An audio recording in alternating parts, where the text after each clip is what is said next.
Hi everybody, my name is Bailey Rung. I competed in Congressional debate for Blaine High School in Minneapolis, Minnesota for 4 years. I'm currently a freshman at Western Kentucky University. In addition to being a communication studies major, I'm also a competitor on their Lincoln Douglas debate team.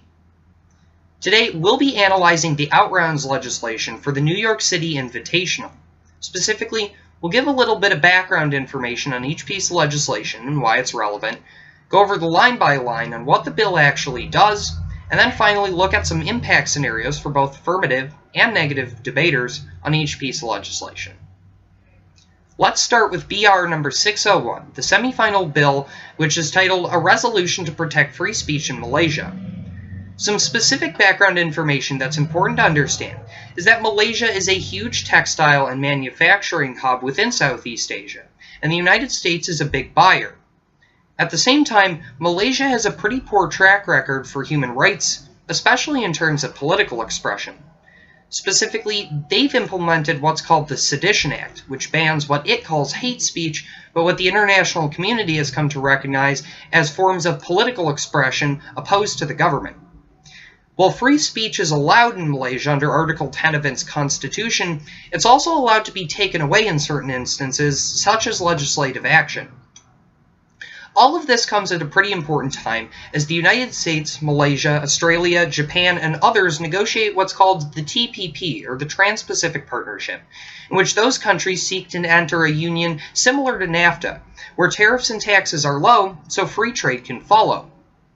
In general, it's pretty important to understand that while Malaysia has had a pretty poor historic track record for abuse, it's never really fallen under criticism, any substantive criticism, from the international community.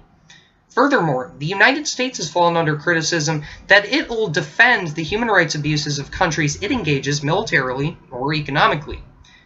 That's sort of the impetus to this bill. So, if you look at the piece of legislation, the first whereas clause in the resolution explains that the United States and Malaysia have made significant progress in the Trans-Pacific Partnership. And we'll get to why that's important in just a few minutes. Let's go to the second whereas clause. TPP obviously includes Malaysia. This starts to set up what the resolution actually wants to do. The next two whereas clauses outline the fact that Malaysia has indeed engaged in the Sedition Act and as well has failed to repeal it despite continuing promises. Thus, on the resolved clause, the United States Congress takes the only power it can and urges the President, in matters of foreign policy, to take a certain action. In this case, delay closer trade ties to Malaysia until it repeals the Sedition Act, in the hopes that we can engage them economically, but at the same time, don't have to fall under the same human rights abuses that they have. In terms of specific impact scenarios, if you first look to what affirmative debaters might argue, there are three substantive groupings, and the first is the United States' foreign policy image. Specifically, I see avenues for approach in which affirmative debaters could argue that the United States improves its image through this piece of legislation, regardless of if it succeeds or not. Furthermore, especially if the piece of legislation does succeed, it could set a future standard for not only the United States but other countries to be more concerned with the ethical engagement of countries in addition to the economic engagement. In terms of the Trans-Pacific Partnership, I also see an avenue for approach in which an affirmative debater can argue that because Malaysia has typically been steadfast on the terms it wants in the TPP, that this bill, whether it succeeds or not, could be negotiating capital, making the TPP succeed, especially on the United States terms. Finally, I think it's important to understand that this will have repercussions in Malaysia respectively.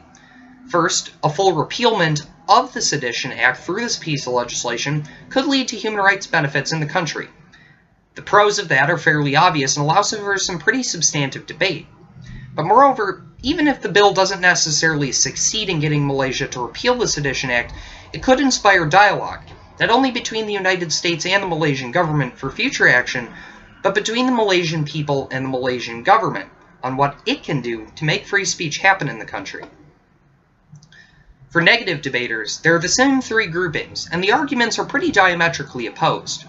First, in terms of foreign policy, I think there are a few objections or criticisms that can be launched against the affirmative. The first would be that the United States could come off as very imperialist through this piece of legislation. Specifically, the United States trying to leverage trade as a means to engage domestic reform in a country could see the United States violating its own ethical principles as a means to get what it wants. Moreover, because this bill does target the government of Malaysia, especially the president in a piece of legislation, there could be objections to nuclearism. Specifically, the United States has targeted leaders in Russia and Cuba to engage reform before, but it's never really worked. Next, on to the TPP. I see an avenue approach, and a very successful one, in which a negative debater might be able to tell you that the TPP might fail, or Malaysia might drop out of it, because the United States objects. If this happens while the TPP might succeed, it could throw its future into doubt. The economic fallout would be pretty bad, and that offers some pretty substantive debate. But finally, in terms of what happens in Malaysia domestically, I see an avenue for approach in which a negative debater could argue successfully that this piece of legislation might cause the oppression to get worse. Malaysia might see its protests as something that's getting in the way of U.S. engagement and seek to stifle them further. But moreover, I see a world in which a negative debater could say, don't pass this piece of legislation. Use economic engagement through the Trans-Pacific Partnership as a means to meaningfully engage Malaysia, especially in terms of human rights. After all, it's a fairly wide-regarded concept that better economic conditions mean better human rights conditions. Let's analyze BR number 602, the semi-final bill to reform the Supreme Court of the United States. I think it's pretty important to note in background information that the literature base on this piece of legislation will be fairly small. While we'll get to what that means in a minute, what is important to understand is that you should understand the fundamental workings of the Supreme Court and their principles. Some things that have come up in the news recently that might apply to this piece of legislation is the fact that the Supreme Court is coming under increasing criticism that it can only handle a few cases at a time, with important national items on the agenda, especially concerning the ACA and immigration. Many Americans want to see more cases handed down. At the same time, the Supreme Court has declined to hear certain cases that the nation feels is important, like gay marriage rights, especially in regards to the state legislation that's being passed for or against them. There's also criticisms in general that the Supreme Court is motivated by politicism, in which certain Supreme Court justices motivated by certain presidents might vote along party lines, rather than actual legislative analysis. But finally, this concept of adding new Supreme Court justices isn't new. President Franklin Delano Roosevelt in 1937 threatened to add more Supreme Court justices as a way to leverage against the Congress and get some of his policies passed. I think in general it's important for senators debating this piece of legislation to understand that whether or not the Supreme Court is engaged in gridlock or not, and whether it's too heavy, that there could be room for improvement. There's also debate that there could be too long of tenure for certain justices, and that's affecting the efficacy of the system. But moreover, the Supreme Court could have too much power on its checks. That's most likely why this piece of legislation was introduced. Now, let's take an actual look at it. First, on Section 1, what's important to understand is that one justice will be appointed to serve under each new Congress, but that appointment will still occur from the president's perspective.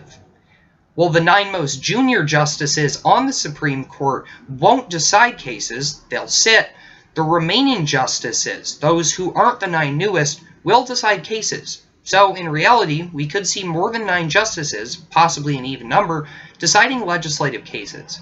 But, on Section 2, it explains that a senior justice is somebody who's, well, not a Justice Junior. At the time of service with 9 or more justices, as long as that person meets qualifications, they're allowed to decide cases. Section 3 can be defined in a nutshell. Basically, the United States government will not change its policy in which those people sitting on the Supreme Court won't have to abdicate unless they're sick, unless they voluntarily accede, or unless they retire. That means that the number of justices could theoretically swell. But moreover, in Section B, or subsection B, senior justices will be able to deny certiorari. In general, this means that they will be able to deny cases like they do in the status quo, simply based on merits of the law.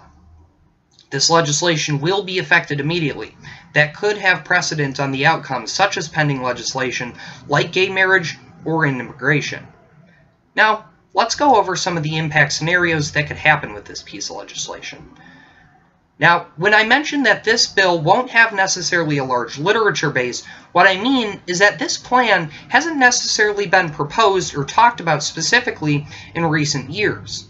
What that's going to mean for both sides of the debate is that you're going to have to understand how the Supreme Court works, whether more justices or less justices are good, and how that affects outcomes like efficiency and justice. I see room for a value debate on this piece of legislation, because we can't go over broad impacts. Instead, if an affirmative debater brings up how this increases efficiency, the negative debater might just get up and tell you why efficiency in the Supreme Court is bad. But let's look over some certain scenarios.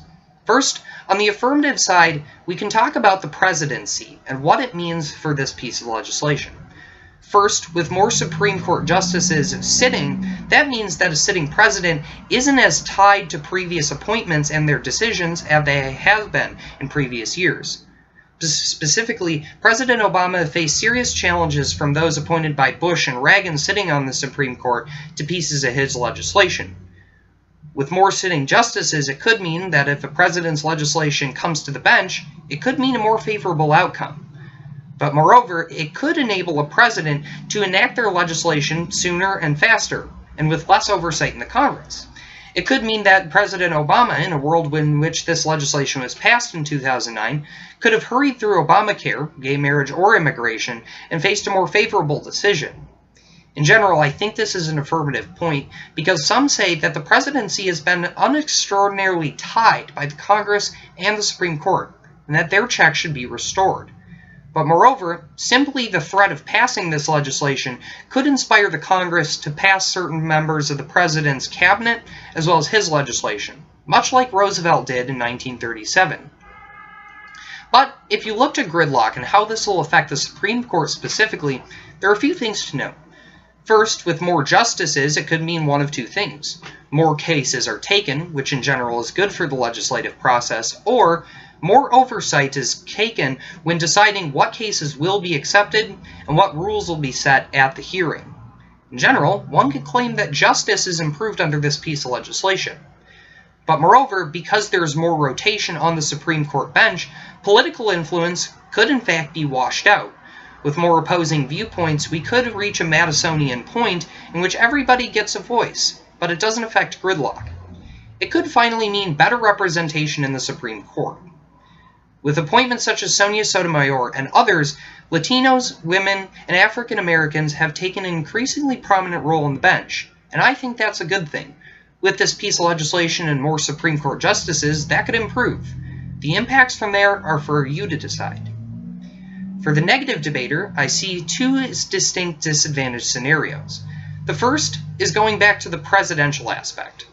What President Roosevelt did in 1937 by trying to stack the Supreme Court was criticized as political maneuvering and would have drastically downgraded the efficacy of the Supreme Court. It could in fact make the Supreme Court, in essence, part of the executive branch, and I think there's room for analysis that supports that. But moreover, because of the president's undue influence and multiple presidents' influence within the Supreme Court, its role as a democratic, free institution could be minimized. This is where some of the efficacy and justice debates come in. But in terms of gridlock, I think that it's important to understand that multiple justices, more than just the 9 sitting right now, especially ones who are sitting out, will have too many differing opinions, and that gridlock could in fact become worse. It's important to remember that the Supreme Court was created to have a select few justices who are brilliant legal minds, and whatever the outcome of the case politically, that decision was just. Too many differing opinions, even if they're not intentional, could affect that process and intent. But with more appointments to the Supreme Court, it could open the President, as well as the Supreme Court, more open to public criticism. While this isn't necessarily bad, in the past, the Supreme Court has been fairly shielded. That's been hailed as something that's kept it fairly effective.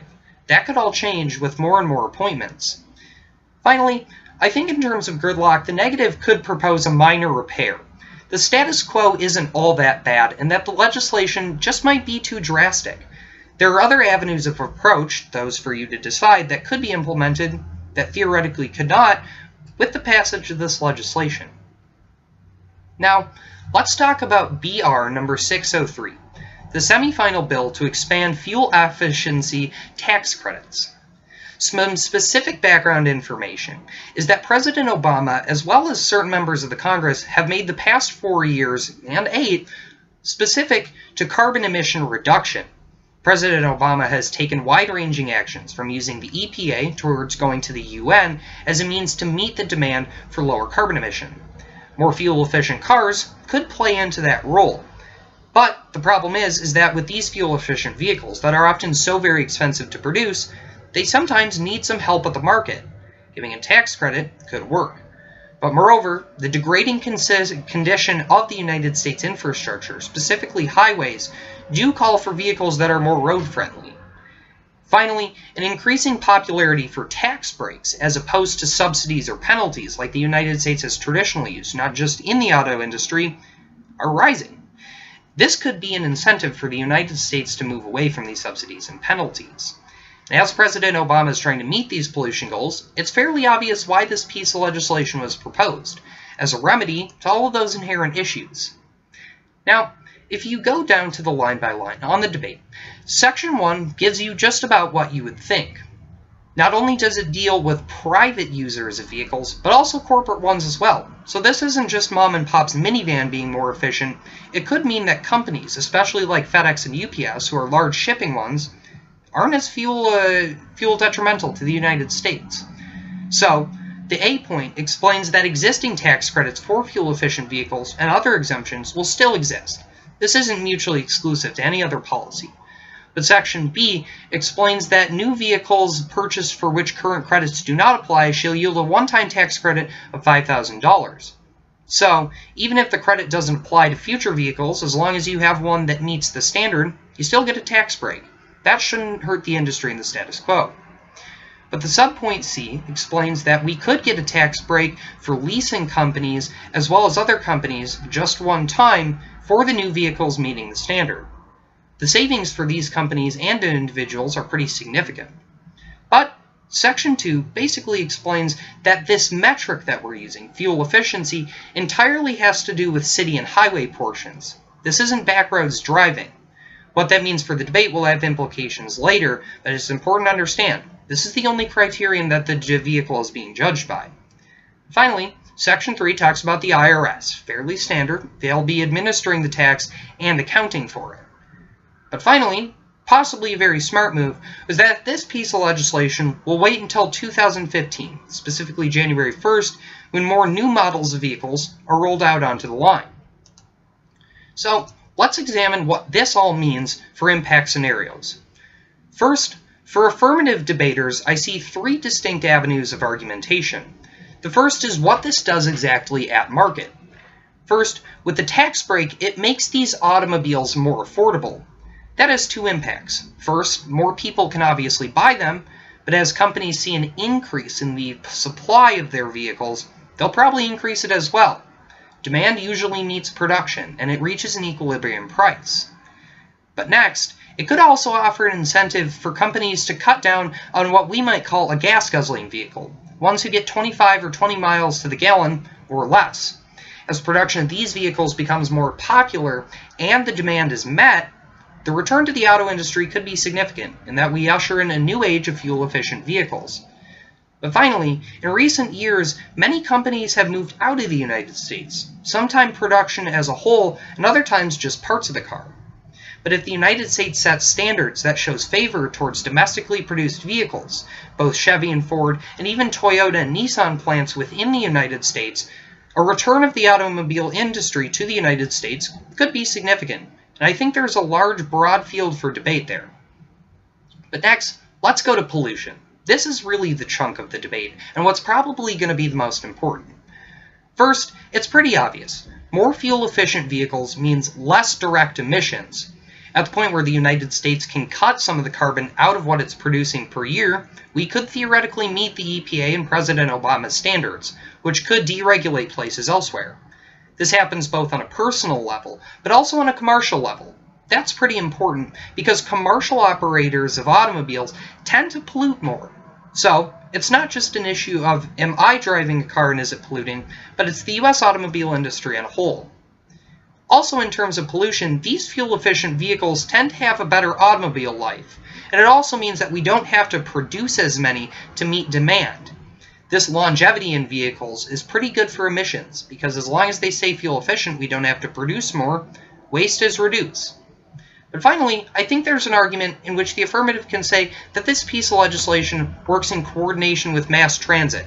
Things like public busing and smart cars and smart railways, we could make a significant dent out of carbon in the status quo. Finally, what I think is important, and what might be overlooked for other people in this debate, is the impact that this will have on the United States federal infrastructure. First, as these vehicles tend to be more road-friendly, it preserves the roads, meaning that the United States has to spend less per year on maintaining its highway system. But moreover, as it gains a net revenue from the taxes generated from this piece of legislation, it might decrease our need for tolls and other penalties for automobiles. That's good for consumers. But finally, as the net revenue is gained from this piece of legislation, much greater than the status quo, it could mean that we have more money to spend on infrastructure projects. Better highways also improve fuel efficiency, in turn reducing emissions. The disadvantage scenarios for the negative debate follow along the same lines. First, in terms of the market, one could make the argument that the production of those gas-guzzling vehicles is just simply too lucrative, that even with the tax credit, these vehicles will never succeed at market, and in the end, we'll just be wasting our own money. Because these guzzlers are still cheaper, people will want to buy them. It doesn't matter how attractive a fuel-efficient vehicle is, as long as you can sell one for cheaper, people will buy it. But, finally, one could also make the argument that by cutting guzzlers out of production, those that get 20 miles to the gallon or less, you could actually crash the automobile industry within the United States. A return of the automobile industry to the United States has fallen under some criticism, that it's in the long term unsustainable, and that its movement out of the United States is good. There is an argument that the return of the auto industry to the United States could have a significant drag on our market, and make this bill, in essence, profit negative. But let's move on to pollution.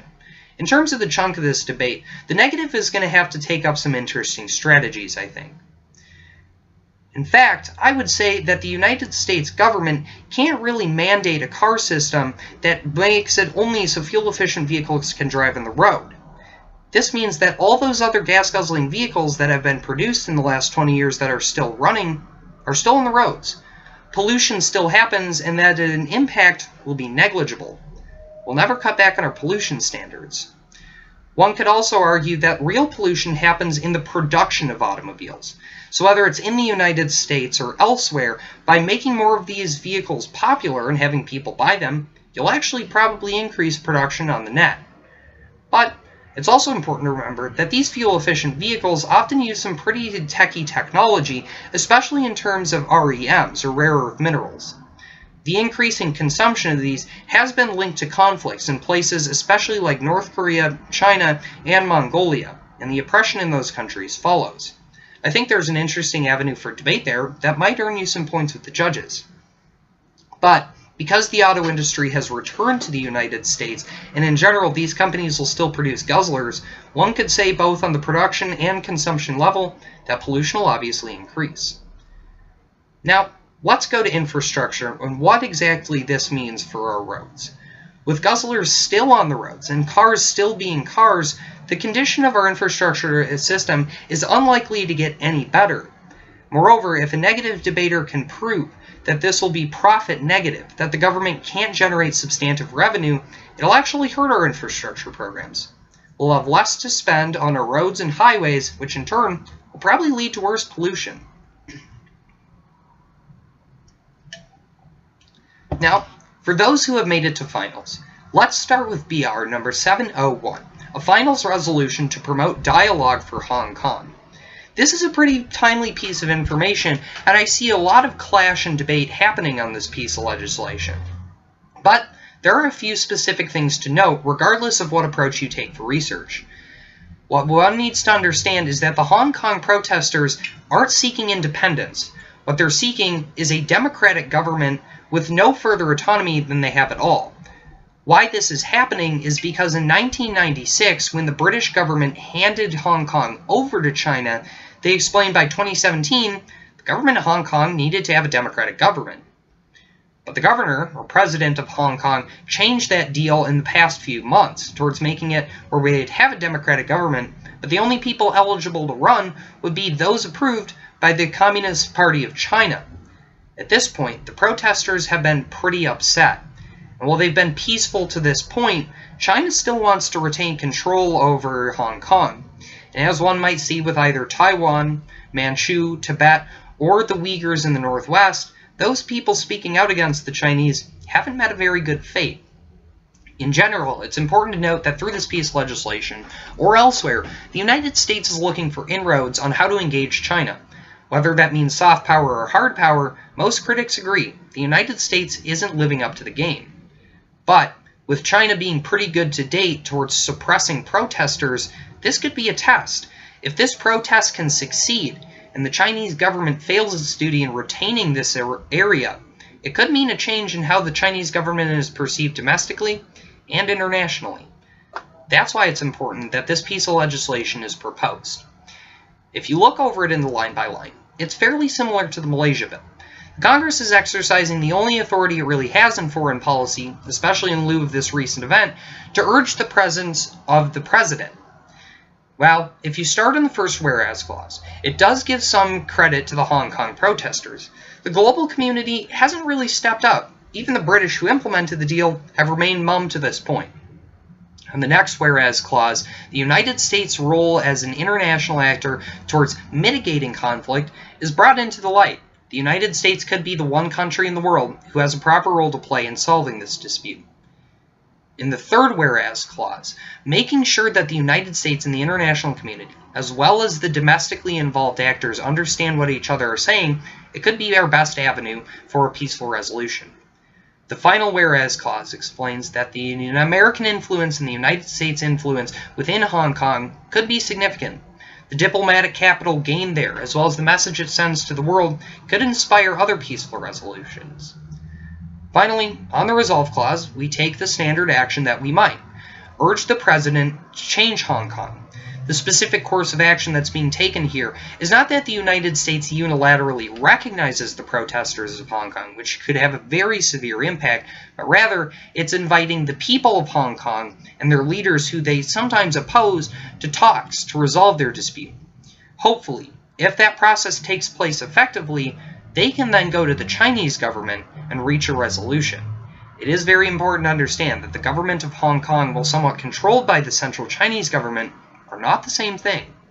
In the further resolve clause, the United States wants to keep it local. By keeping it not in the China they don't want to keep it local, excuse me. They won't keep it in China or the Pacific Rim. The basic analysis that can come off of this is that the United States is very conscious of the backlash that might be presented by the Chinese government. By keeping the talks elsewhere, especially in a third-party country, we could avoid some backlash. But let's go ahead and talk about the impacts that this legislation might pose. For affirmative debaters, I see 4 avenues of approach, and the first is what this might mean for Hong Kong proper. First, being able to create unity within the protesters and the government in Hong Kong and giving a direction to solve the issue might add to the popularity and the plurality of the protests. If a clear direction is given, it might become more popular for the people of China or the people of Hong Kong, adding towards their ability to leverage against the Chinese government. Next, by empowering the people of Hong Kong, giving them a direction of their own and their own way to resolve conflicts, even if they don't get what they want from China, they might be set up to do it in the future. But finally, in the event that Hong Kong does gain some sort of democratic government, especially if it's autonomous, the United States' role within the intervention could mean that it's viewed as an ally in the future. The United States has been put in a precarious position before, especially with Taiwan, where we want to be friends with them, but at the same time, the diplomatic fallout from China by recognizing them as a sovereign state could be very severe. By having an intrinsic relationship with Taiwan, like in Hong Kong, we could get the only successful avenue towards a bilateral partnership. But let's look at what this effect would have on mainland China. First, I think that the proposal of this resolution, whether it passes or not, sends a message to the Chinese, saying that even if the talks don't succeed, that the United States is conscious of what's happening in Hong Kong, and that the Chinese better not engage in the kind of brutality that they do in Tibet or in the northwest regions of China. Finally, by being able to leverage this piece of legislation and showing our force against the Chinese, we might gain some political capital elsewhere in the world, especially on negotiations like Taiwan, the TPP, or in the Pacific Rim, especially in concerns of the Diaoyu Islands. For the world, it could get the ball rolling on aid, even if the United States doesn't see an effective outcome in which the people of Hong Kong get a democratic government. At the point where we can send a message to the world, we might get some aid towards Hong Kong, especially from the British, who have traditionally administered to them. But moreover, by taking this action, we'll probably bolster or confirm the British deal. I think that's probably a pretty good thing, because a legally bound resolution, as opposed to a free-fall like what's happened with the people of Tibet, could mean that violence, well, could be avoided. In terms of foreign policy, I think there are some benefits for the United States, irrespective of how this legislation plays out. First, I think its proposal in general restores an image of United States soft power, rather than trying to force countries to do something, especially against their will. By invoking legal means and peaceful resolutions, we could be seen as somebody who's more invitable to a negotiation table. But by affirming our democratic message, criticisms towards the United States on how they interplay with other countries could be minimized. In terms of disadvantaged scenarios, it follows in just about the same order. So let's start with Hong Kong. This deal could very well fall through, and it could cause backlash and rejections from both parties involved, both the people of Hong Kong and their government. Because of the fact that the people of Hong Kong have been vehemently opposed towards Chinese opposition and oppression, and as well see their government as merely a puppet of the CCP, it could mean that it turns both the government of Hong Kong and the people away from the United States. But moreover, it could just have the effect in which it polarizes the leaders. Some see supercharged by the United States intervention, and others see a violent uprising happening. In general, the story coming out of the domestic outcome in Hong Kong for the negative debater might be that of one in which violence actually gets worse. For China specifically, this piece of legislation, especially the threat of United States managerial intervention, could actually activate the Chinese military in Hong Kong.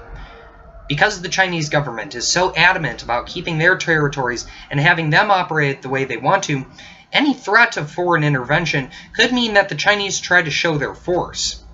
Whether it be in Hong Kong is up for dispute, but what could be certain is an escalation of tensions in places like the South China Sea.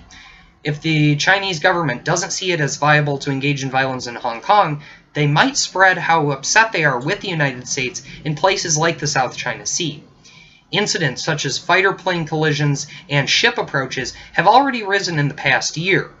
While the United States and China have arguably kept it to a minimum, despite the rise, this piece of legislation could push the Chinese over the brink and return the US and China to square one.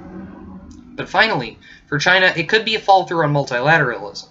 Some critics might argue that the United States ought to go through the Chinese to work through a dispute in Hong Kong rather than Hong Kong directly. This could hurt our ability to engage with China in legal forums, like the United Nations or elsewhere. At the point where China sees the United States as an enemy rather than an ally in Hong Kong, the negative debater's story is that the Chinese won't react well, and that the impact coming out of that far outweighs any benefit that might be seen in Hong Kong. But one ought to look at the world scenario and how this plays out in perception for other countries. We know that the British deal with the Chinese from 1996 is binding, but the United States' intervention might actually cast doubt on how legitimate it is. It's really honestly up to the British to decide how this plays out. Even if it's not favorable for the people of Hong Kong, United States intervention could mean a delegitimization of agreements such as these, and in the long term, have a negative net benefit. I also think there's room to argue that multilateralism is better. The negative debater might say, sure, this piece of legislation is great, but trying to work with the Chinese, trying to work with the British, might be a more fruitful approach. But, finally, one ought to indict foreign policy if you're a negative debater on this piece of legislation. I think there's significant room for arguments that say this piece of legislation simply isn't enough. It's all bark and no bite. The United States is extending another message that we want an outcome to happen, but we're not going to work towards getting it. I also think there's some more harsh condemnations that might be just in this scenario, in which the United States is viewed as neoconservative or imperialist, in which we don't really care about the outcome of Hong Kong, but rather our efforts to bite back against the Chinese simply play into a system where the United States has no clear foreign policy goal. The story might come out on foreign policy that the United States just needs time for further study on this legislation, that right now it's not the time to enact it. Next, let's talk about BR number 702, a finals bill to manage the Ebola situation in the United States. This is obviously another timely piece of legislation that ought to be discussed.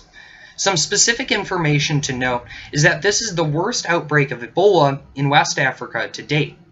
The disease, which actually liquefies your organs, was discovered and named in 1972, and up till then, outbreaks consisted of less than 30 people.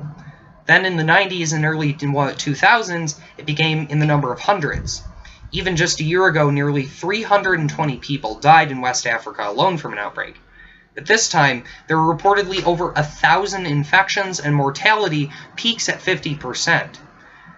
The definition of this outbreak being different from every other could mean that concerns over Ebola this time are much more justified as they have been in the past. This links into the second piece of background information. The United States is pretty ill prepared for an Ebola outbreak, let alone another outbreak. FEMA, the Department of Homeland Security, and even the CDC have been shortchanged by the government in recent years, and their strategies towards dealing with virus outbreaks aren't very good. Especially considering that the CDC received funding cuts in the past few years, it's probably pretty important that the United States shore up its own policies. In general, the United States needs to prepare for this scenario, but moreover, set a precedent for another one, in which Ebola or another virus outbreak becomes a lot worse, and this time we really do need to deal with it. Looking at the piece of legislation specifically, it's very hard in its rhetoric and very irresolute in its action. Section 1 basically explains that anybody who's been in a country who's had experienced an Ebola outbreak can't enter the United States, at least if they've been there after September 1st. The concentration of these outbreaks, while it has been in Guinea, Liberia, and Sierra Leone, has been elsewhere, but the hotspots are there, so the legislation focuses on it. Until the United States determines that the Ebola outbreak and its threat have decreased, this ban will stay in effect. But moreover, the real action comes in the subsections. First, the Secretary of Homeland Security will be authorized to screen all passengers, not just coming from other countries in Africa or those who are in Africa before those dates, but elsewhere in the world, so that way second-hand contact can be avoided as well. Section B is a little odd. It authorizes the Secretary of Defense, the military wing of the United States, to create a military installation to provide for quarantine. This is pretty unusual. Generally, it's the Department of Homeland Security, specifically under FEMA, who takes care of it. Whether this is a good thing or a bad thing will be left up to discussion, but what is important to note is that it is a policy action being considered. But, finally, it explains in subsection B that citizens of the United States who have spent time in Liberia, Guinea, or Sierra Leone since the September 1st date will be quarantined, and it's definitely not going to be against their will. It's definitely not going to be with their will. After 21 days, they'll be released. What exactly this means, again, will be left up to discussion, but it's important to note the dates and times provided in this subsection. In Section 2, it explains that all the big hitters within the United States governments, those corresponding towards disease management and disaster management, will be convened to consult the President of the United States. There will be a select commission. Finally, the Department of Defense and Homeland Security will obviously enforce it as their resources are deployed throughout Section 1. This legislation will take effect immediately, and the ban will go on as soon as the pen is signed. Now, this bill obviously has some pretty good room for debate, and we left up some tantalizing clues in the analysis of the legislation. So, let's go over them. First, let's look at the affirmative's ground to argue. There are three basic areas that they should argue in. The first is whether a quarantine is good or bad. I think an affirmative debater who's arguing the quarantine scenario definitely has to advocate that the quarantine is the most effective method. A pure blockade of those who even have the possibility of being infected is the only way for the outbreak to stop from coming to the United States. Moreover, especially later in the debate, even if that's proven untrue, I think the affirmative debater does have to stick with a certain burden, that even if this system isn't perfect, it's probably better than the status quo. But moreover, let's talk about backstopping. What exactly this does in case an infection has started in the United States or will start if the quarantine fails. With these installations from the Department of Defense and Homeland Security, it could provide a hedge against outbreaks in which the United States is ready domestically to treat, not just prevent the outbreak. These organizations, while untraditional for disaster management, probably do have the best resource management for it. One ought to advocate that the Department of Homeland Security and Department of Defense are the best actors for this outbreak. But finally, I think especially later in the debate, the affirmative has some ground to argue that this is a pretty good jumping off point for future policies. First, if it's successful, it sets up a scenario for future crises. Moreover, even if it fails, the United States knows better than what it needs to do next time. Next, it could possibly send a message to the rest of the world. Most countries, excluding France, have banned travel from these countries and as well haven't engaged in sort of any domestic backstopping. By setting up proactive measures after the passage of the legislation, a proactive and complete policy could be realized. I think it's important for the affirmative to argue, especially as a jumping off point, that this isn't the final measure towards Ebola, that this is certainly a stopgap measure in time for further study that the section at the bottom provides when we convene all of the different experts on the area. In terms of the disadvantaged scenarios, the negative is going to have some tough time arguing, but the arguments will be different. First, in terms of quarantine, I think the negative really needs to hammer home that this piece of legislation really isn't going to stop secondhand passage. While we do know that people traveling towards Liberia and Sierra Leone and other countries have a higher propensity to be infected by Ebola, at the same time, what happens if they go to London or Belgium or even Japan? If outbreaks start there, and they don't manifest themselves quickly, passengers from those countries who meet screening standards could still enter the United States. While the affirmative might counter back that it's still better than the status quo, others might argue that this is a situation in which the United States promotes the disease's passage elsewhere in the world. It could actually end up being worse than the status quo. In terms of backstopping, there's one significant thing that stands out to me. It's the use of the Department of Defense and a military base in trying to coordinate efforts for backstopping within the country towards making sure an outbreak doesn't continue. Currently, within the United States, we have what's called the Posse Comitatus Act, which prevents the military from acting domestically, especially in times of war. But, at the same time, what is allowed is disaster management by organizations like the Army Reserve and the National Guard wings of each military unit. I think there's a pretty convincing argument that the negative can make that the military's role within this crisis not only wouldn't be productive, but it would set a pretty bad future precedent. That this bill should be passed, but that the military base within the country is probably enough to make it not. In terms of a jumping off point, I think the negative can make a pretty convincing argument that this piece of legislation is flat out the wrong approach. By promoting isolationism within the other countries, and not only ourselves, we just make sure that the disease isn't our problem. We don't actually work proactively to solve it. I also think there are room for some criticisms of this piece of legislation.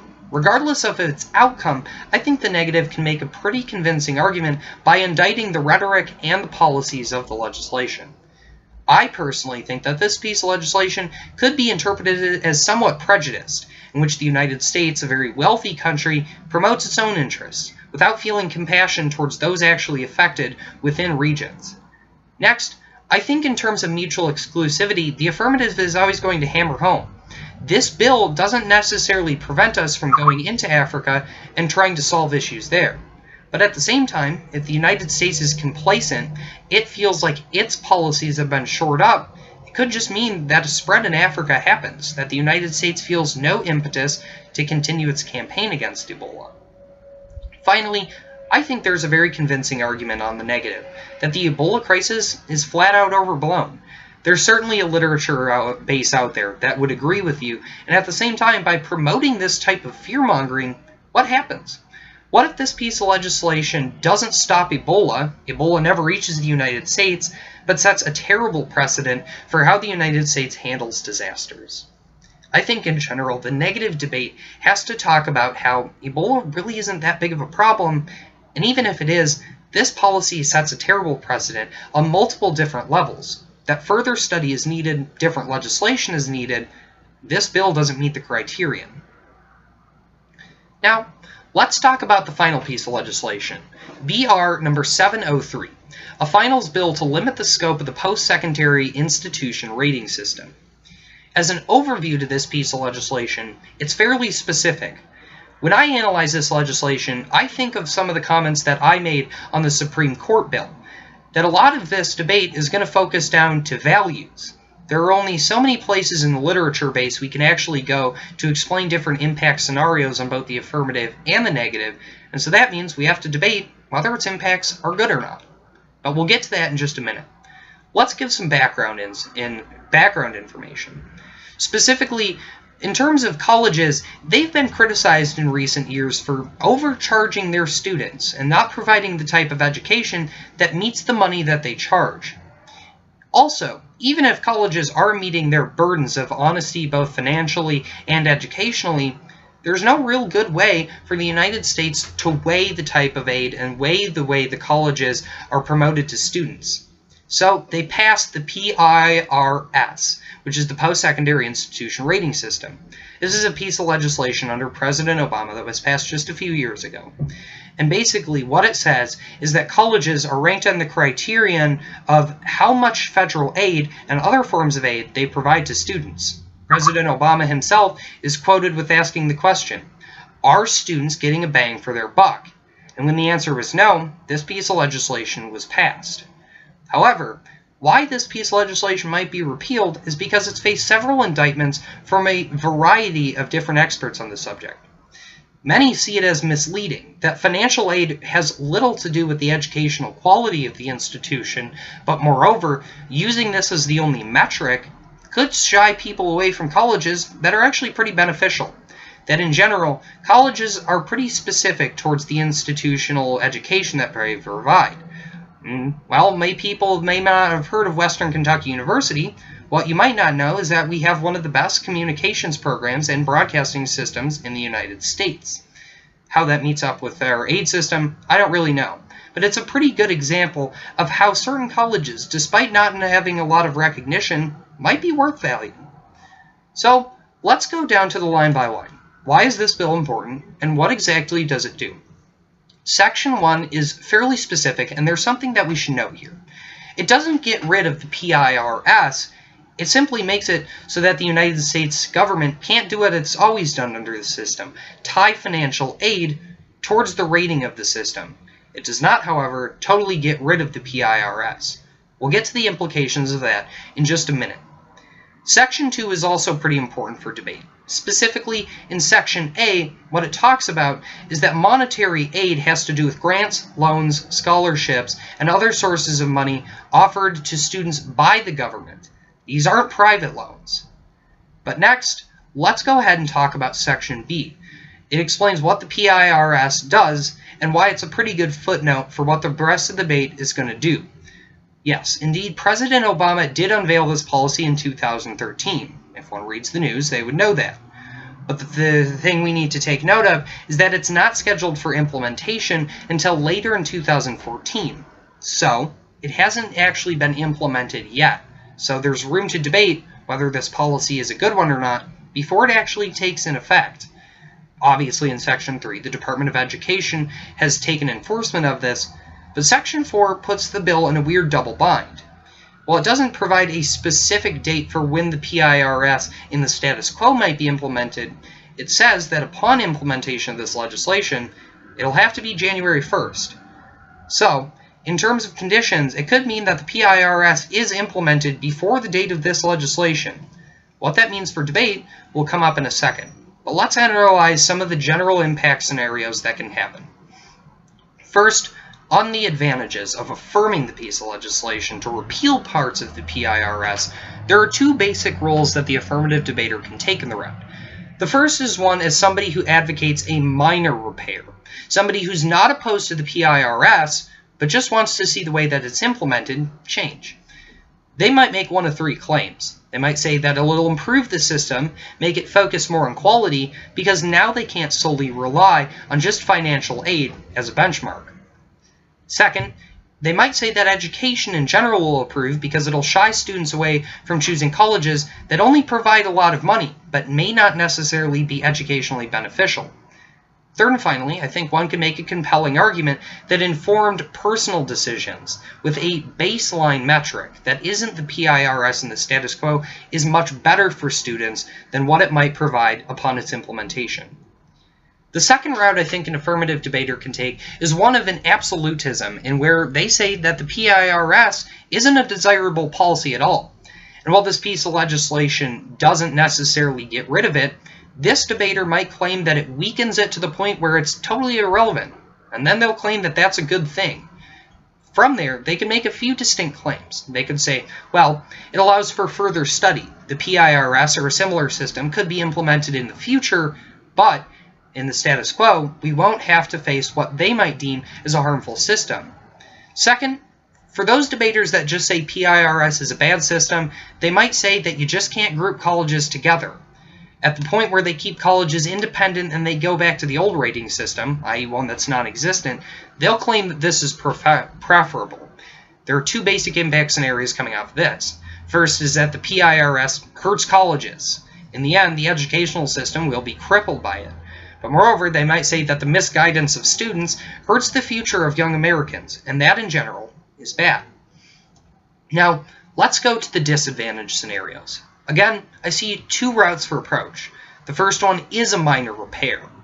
The negative debater might say that the PIRS isn't perfect, but at the point where we remove its main rating metric, we're probably hurting it to the point where it'll never come back, and that's a bad thing. But moreover, they could say in terms of minor repair, the metrics could be made to be broader, but you don't have to sever out like this bill does. They might claim mutual exclusivity, where the bill removes the system from the PIRS so bad that there's no possible way to reform it. However, there might also be debaters who just claim that the PIRS is absolutely good. It's preferable to a world without it, and that in general, even if it is somewhat overreaching in how it rates institutional systems, the impact that it'll have specifically by incentivizing colleges to improve and add the amount of money they provide for students is good. Finally, I think there's an interesting argument that the negative could make. I tend to find when I research this topic that a lot of the rhetoric coming out against it was politically motivated. The system really isn't unpopular or popular either which way amongst Americans, but legislative trade-offs happening within both the House and Senate have made its indictment, especially by conservatives and those liberals who face conservative districts, increasingly popular. While it's certainly not a reason why PIRS is good, one could say that, well, we just need time for further study. We shouldn't buy into the rhetoric coming out of the House and Senate, and that instead we should accept the system for what it is. That concludes this legislative analysis for the Outrunnings. I hope this is helpful, and I encourage everybody who's going to Bronx to not only research some of the things I've talked about, but hopefully use them as a jumping-off point. It's certainly important and exciting to see debaters who come up with original analysis, given that they have a baseline understanding of the issues. I'd highly encourage you to do that. But whatever route you take, I certainly hope this was useful to you, and I wish you the best at this year's New York City Invitational.